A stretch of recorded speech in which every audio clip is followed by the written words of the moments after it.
Welcome back. Thanks again for checking in with us here at Musée TV.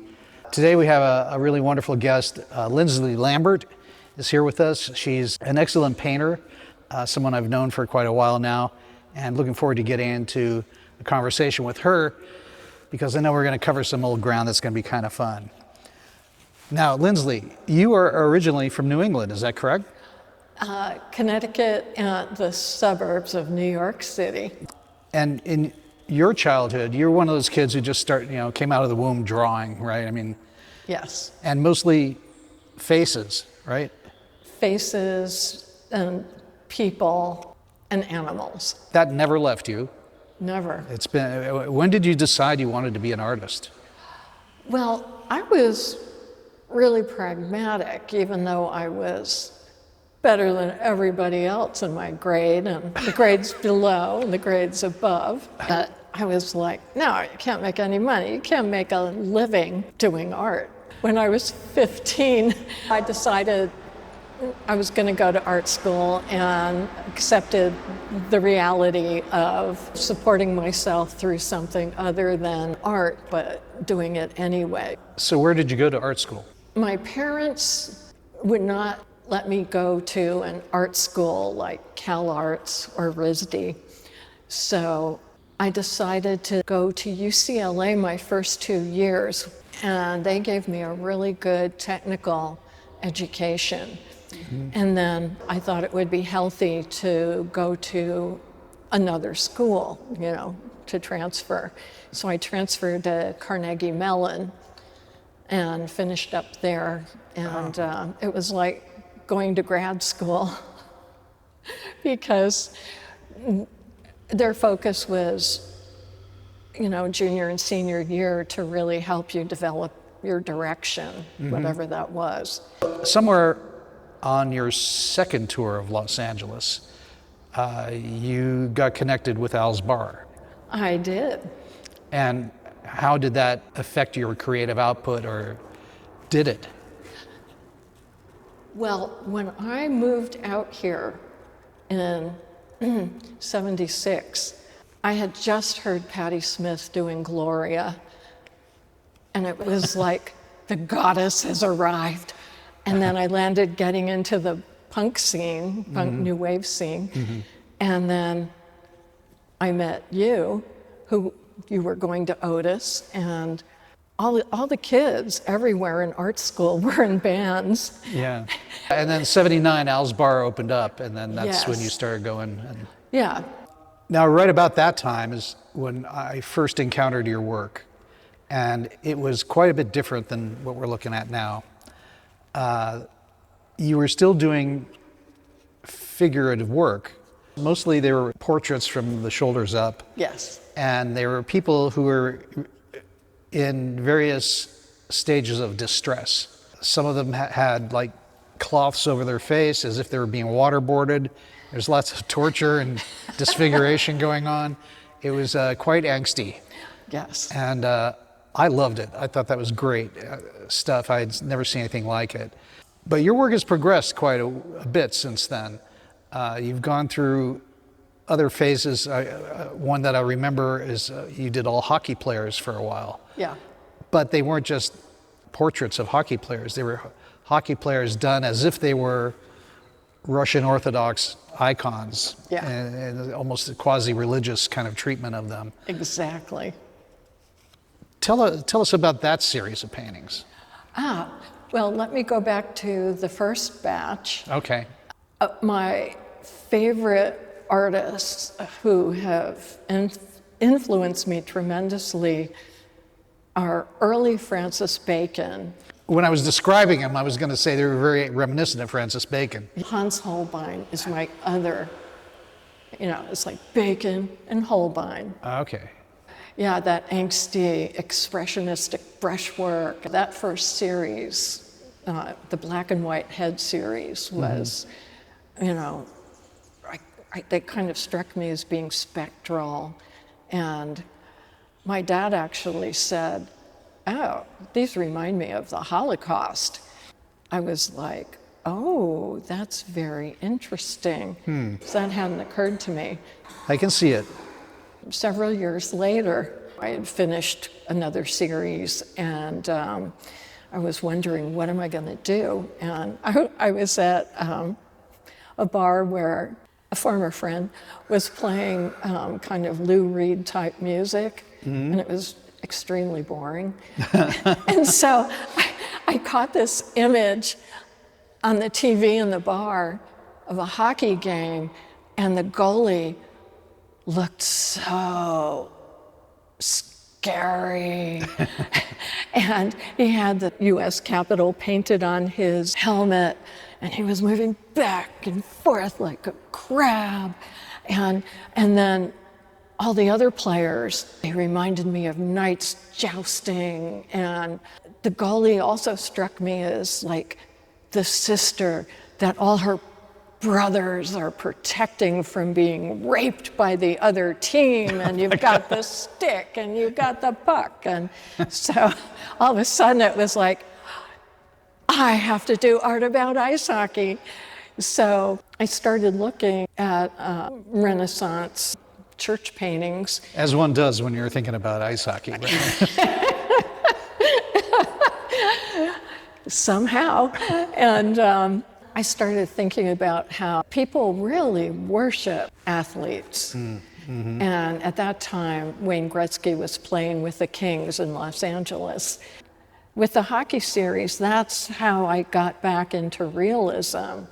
Because when I was younger, I thought, oh, you know, realism is so easy for me. But I was like, no, these guys need to be realistic. Yeah. And so I've done realism ever since. And that leads us to this series of paintings that we're going to be showing here, which are very representational, very realistic. It seems like, at least since I've known you, you've been going from like more abstract Francis Bacon style stuff gradually into more traditional realism. But it's not just traditional realism in that, well, this is a good example here.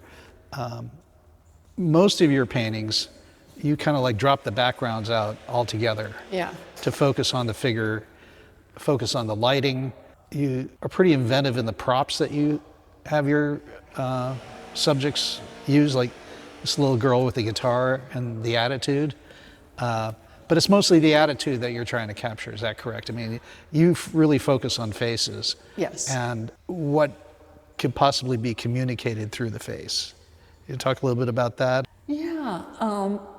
Well, the way this came about was she had a little brother who had a blow-up guitar for the pool. I was taking photos of him, and they just weren't working out. Then she wanted to model, so I told her, go get into your coolest clothes.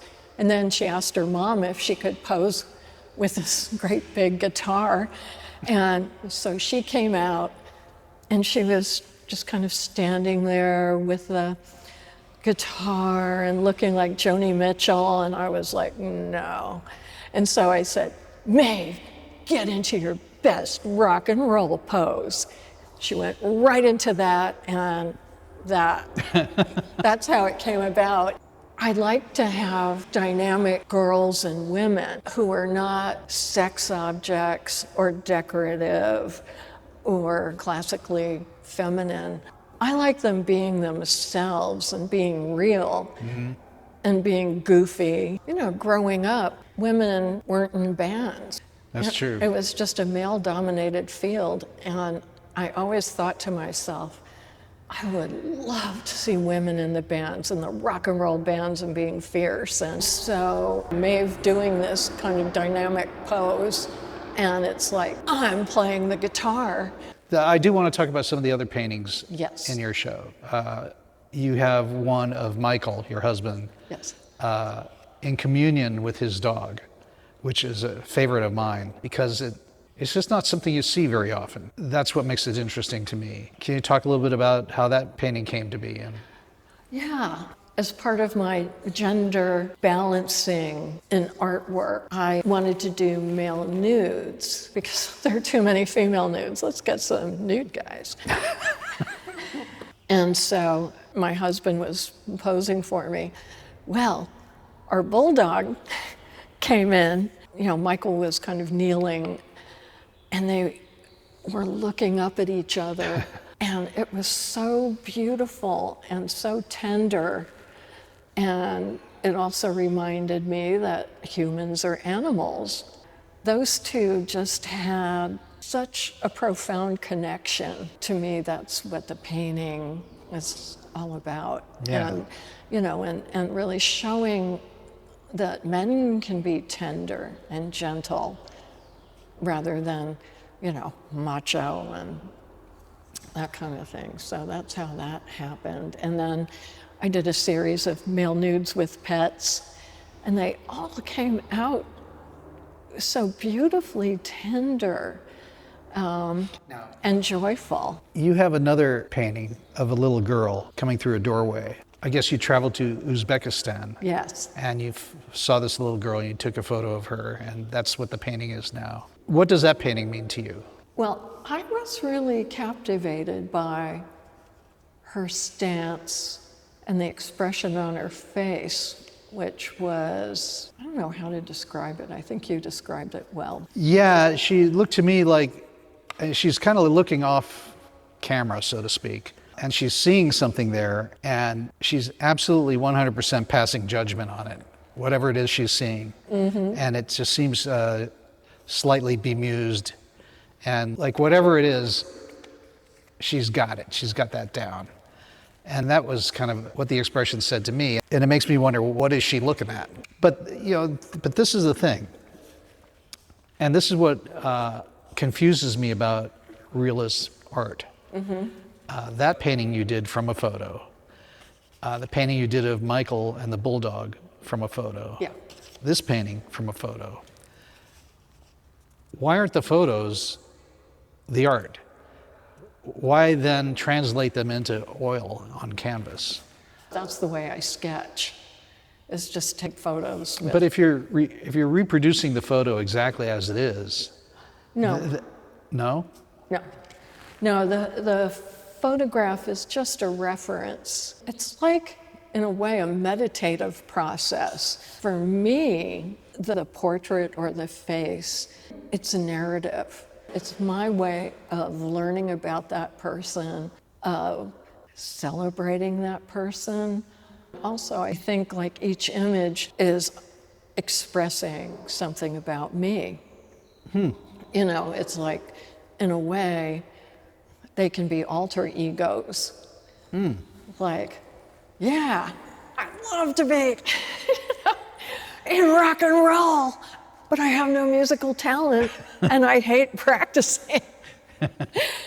As a means of getting to know your subjects, like spending time with them just with oil paint and a brush, Yeah. you are also something of a notable astrologer. And you cast charts of the people that you paint. And Yes. The chart is like a blueprint. And I'm really interested in what kind of, you know, structure people build from that blueprint. Or it's like, you know, you have all these ingredients. You could do all these different recipes with the same ingredients. Mm-hmm. And so that's what you're doing throughout your life. You've got these archetypes that you're expressing in all kinds of different ways. And I'm really interested in how people use that. And I'm really interested in individuality. And that's also why I do people, because each person is really different. And astrologically, you can have twins with the same blueprint, but they're individuals, and they're going to use the energy in different ways. That's the inner portrait for me. okay, well, thank you, Linsley, for coming here and sharing your work with us. And thank you for having your show here at Musee Dual. Oh, I'm just so delighted. Which will be opening on April 25th, 2026, a Saturday night. Go to museedual.com/contact, fill out the form there, and you'll get the invitation.